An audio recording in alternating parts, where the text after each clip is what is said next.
Madam's lecture is on brachial blocks and epidurals in neurological disorders. So you're going to have some drab talk, but it's very relevant for our clinical practice.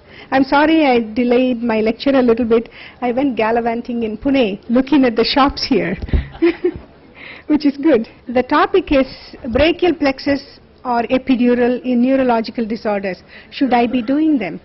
How relevant is it in your clinical practice? And neurological, then the problem is we need to define what we call as neurological disorder of significance. If you go into minute details, my husband is a neurologist and his textbook is so thick. There are so many neurological disorders, and if I included everything, there will be no time to discuss stuff. So I'm just going to talk about the basically most important ones on which there is some concern with regards to regional anesthesia. Number one is multiple sclerosis. The most important thing for day-to-day clinical practice is diabetic neuropathy. The incidence of diabetes is increasing, and particularly in our countries, the diabetes incidence is zooming up actually. And there is chronic demyelinating polyneuropathy due to various infections, viral infections, Charcot-Marie-Tooth, which is genetically determined, and chemotherapy-induced polyneuropathy, and there are many post-traumatic neuropathies. This topic has been well reviewed by Bernadette Weering, and she discusses various things with regards to what is the current trend with doing regional anesthesia in patients with pre-existing neurological disease. Brendan Finucane documented that there was one patient in whom they did the paravertebral block, and the patient was paraplegic for the next 24 hours. And eventually they found out this patient had multiple sclerosis. I may not connect the two. They might have injected into the dural sleeve and had a prolonged block into the epidural space, but they felt it was possibly related to the multiple sclerosis. Then the paper came from Brian Site's institution, where they did the interscalene block in a patient, just a routine interscalene block, routine dosing, and this patient had multiple neurological deficits on the blocked area for the next several weeks. When they investigated, they noted on the contralateral side too, he had conduction defects, so many other problems, and they found out that she had multiple sclerosis. So between the two, people are getting very worried about doing blocks in multiple sclerosis. What is important in these two patients is they didn't know the patient had multiple sclerosis. The regional block uncovered their diagnosis indirectly. So when I know that the patient has got multiple sclerosis, am I going to do a peripheral nerve block is the question. The second thing that we don't know from these two patients is whether the patients were actively demyelinating as they did the block. Is that the reason why they developed the post-operative neurological complication? Nobody knows. There is very little in the literature with regards to multiple sclerosis and peripheral nerve blocks. At what stage is it safe to do? What do I take from this? I've got some of my friends who have got multiple sclerosis. They all are stable, and some of them are so down in their capacity to carry on their activities of daily living. And if they came for example, a knee replacement, I won't hesitate doing a block on them. I won't hesitate doing a spinal in them, because if I send them off to sleep, they will be in the ICU for the next week or 10 days. That's not what I want. So I'm going to weigh the pros and cons for each individual patient before I invade them. If the patient is walking around, physically active, no evidence of acute demyelination in the form of symptoms of tingling, paresthesia, worsening of visual fields, then I will go ahead and do the block. If they have any of those symptoms, I will back off and go to plan B, which is the big syringe, small syringe, and the endotracheal tube. That always works, right? Good plan B. From our institution, Shalini Veer is from our institution, and Balasubramaniam he did a fellowship with us some years ago, and they did 3 patients with Charcot-Marie-Tooth disease, and they did a axillary ultrasound guided block for the hand surgery, and they sent it to Canadian Journal of Anesthesia. They promptly published it, and they also asked for an editorial from Joanne Gee, and so many people wrote letters to the editor. Alan McFarlane and Ricky Brull from Toronto said, we need this kind of report so that we know, is it safe to do it? Unless we have a whole number of cases, we cannot come to conclusions that it is safe to do these blocks even with ultrasound. So they encouraged us to do more this kind of blocks on patients. So if you want to build up a database, you need a certain number of cases before we can say with confidence, yes, it is safe to do with ultrasound, go ahead and do it. And the same thing happened with Todd Nelson too from Colorado Springs. He talked about tourniquet-induced neuropraxia too. So it's not only the nerve injuries that we produce that might be accelerated injuries to patients with all these diseases, the tourniquet that they apply too. So when you report, they want us to report all the other factors that could play a contribution towards the worsening neurological status in these patients post-block, which I totally agree with. So what did Joanne Gee say? First, do no harm, balancing the risks and benefits of regional anesthesia in patients with underlying neurological disease. And she looked at insurance claims from more than 35 professional liability companies in the United States. That was reported by Laurie Lee from out-of-court cases, and found only 39 cases of permanent injury related to peripheral nerve blocks, that is between 1980 and 1999.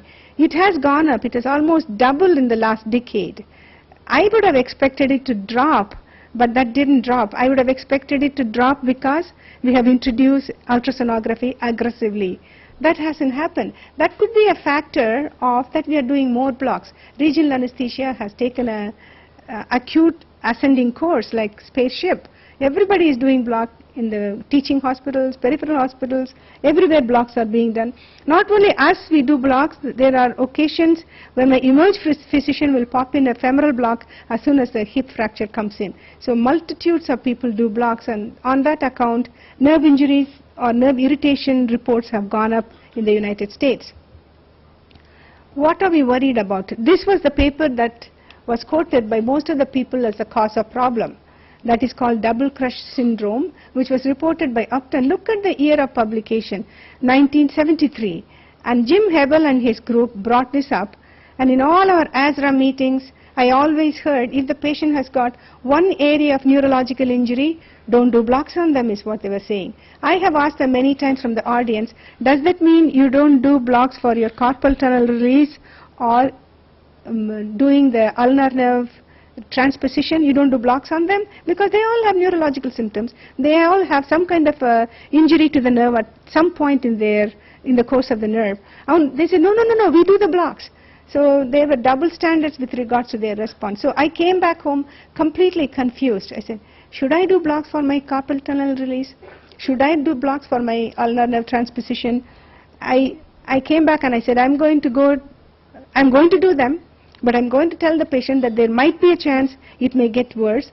And I also take care to tell them the surgery can make it worse. My sister-in-law had a carpal tunnel release, and she went into complex regional pain syndrome, and the carpal tunnel wasn't released, and it took her about 6.5 years before she got better. The surgery, she didn't have any blocks. Just the surgery alone was so detrimental. So I tell them surgery also can cause all these problems. If it happens, I wouldn't know whether I caused it or the surgeon caused it. It will be very difficult to evaluate sometimes. And the Mayo group came and documented later on that there were 100 carpal tunnel syndrome release as well as ulnar nerve transpositions. They did blocks on them, and that resulted in no neurological deficit. So the number is still small. I can't tell my patient it is less than 1 in 100 because the number is so small, you can't make sense out of it.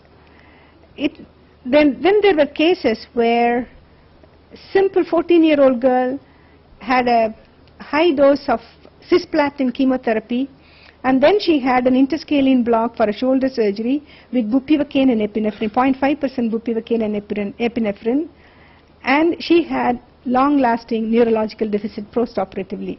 Such things make me a little bit scared. So this patient came in with a reasonable function, and my block pushed her into a scenario where she's almost non-functional, which is not good. So whenever you look at a patient, don't look at just what their physical status is. You also look at all the other factors. Is the patient on any other neurotoxic drugs?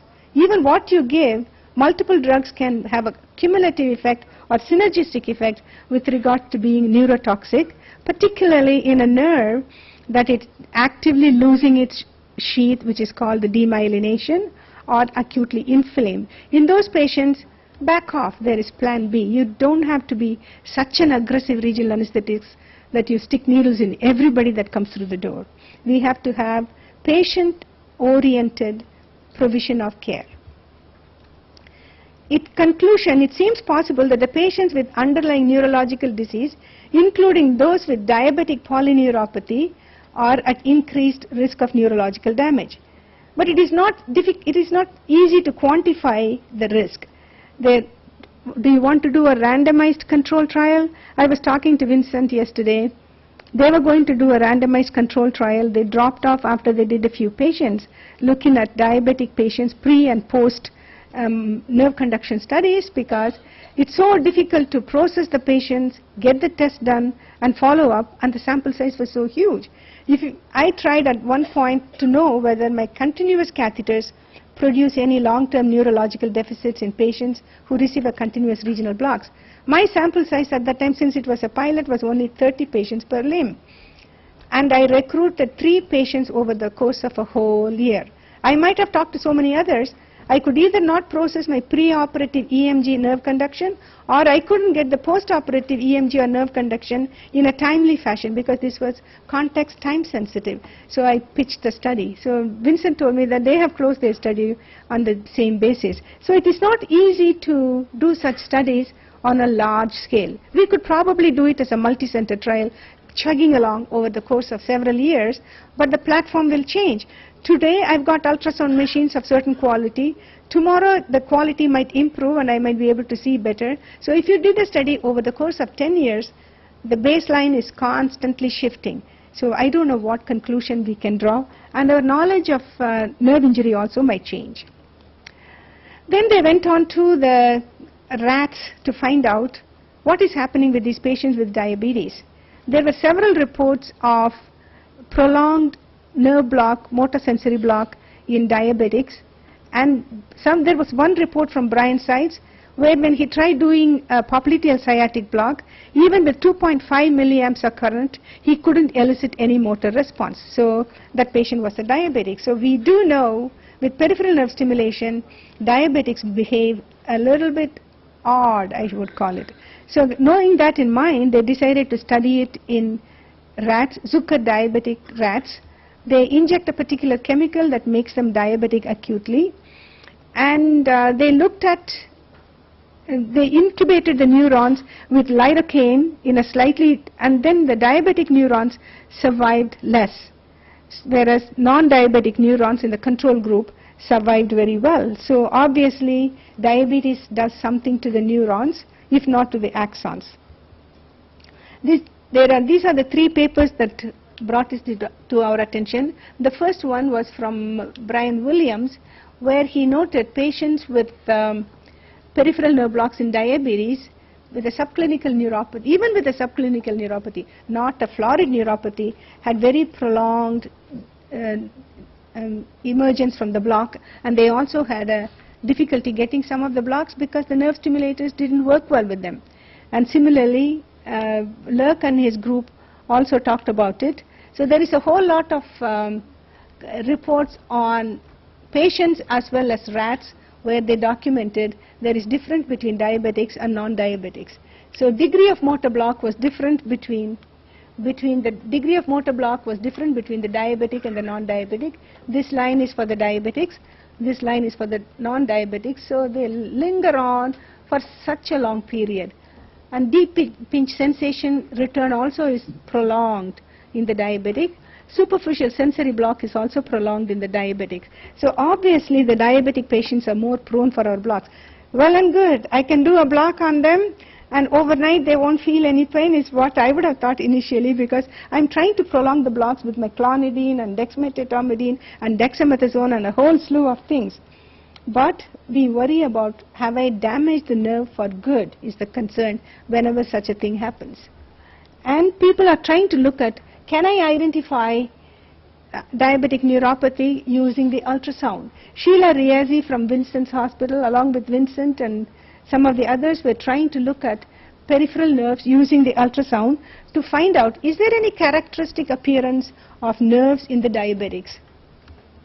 In the meantime, the group from Japan published a nice study. They looked at the cross-sectional area, and they also did the nerve conduction studies in diabetics and echo intensity. What they noted was the diabetic nerves were much bigger at the ankle as well as in the carpal tunnel, almost about 10% bigger. And the next thing that they noted was conduction. They all had this cross-sectional area increase negatively correlated with the motor conduction velocity and latency. What does that mean? Bigger the nerve, slower the conduction, higher the latency. So obviously you can kind of guess that somebody has got diabetic neuropathy looking at the diameter of the peripheral nerves. Apart from that, what they noted was the diabetic nerves had many more. The cross-sectional area of hypoechoic component was much larger in the diabetics than in the normal person. So there is something happening with the diabetics that you've got a bulky nerve that doesn't conduct very well. So then they said, okay, let us look at, can we control the hyperglycemia? Can we reverse its effect? Bhuvanendran and J. Cronin from Chicago did the study. So what they did, they got these rats in whom they injected the streptozoin to make them acutely diabetic. And then they looked at the nerve conduction. If you control the sugar for a prolonged period using an infusion of insulin, you could set back their sensitivity, so there was no more prolongation. If you acutely reduced it, it didn't have any effect on nerve conduction. So those are shown in here. So blood glucose level that is elevated, streptozoin induced, and prolonged control of blood sugar, they become almost similar to non-diabetic scenario. Okay, but if you did acute control of sugar alone, that didn't make any. You control the sugar, but the nerve conduction did not return back to the control level. Okay, so it is not in 1 minute. Okay, all right, I'll be done. So this is the study of Brian Sides, where he had the multiple sclerosis patient. So all in all, coming to a conclusion, chronic glycemic control is important. Role of other local anesthetics is unknown. Right now we are talking about lidocaine and ropivacaine. We need to use the minimum effective dose and use blocks if benefits outweigh the risks.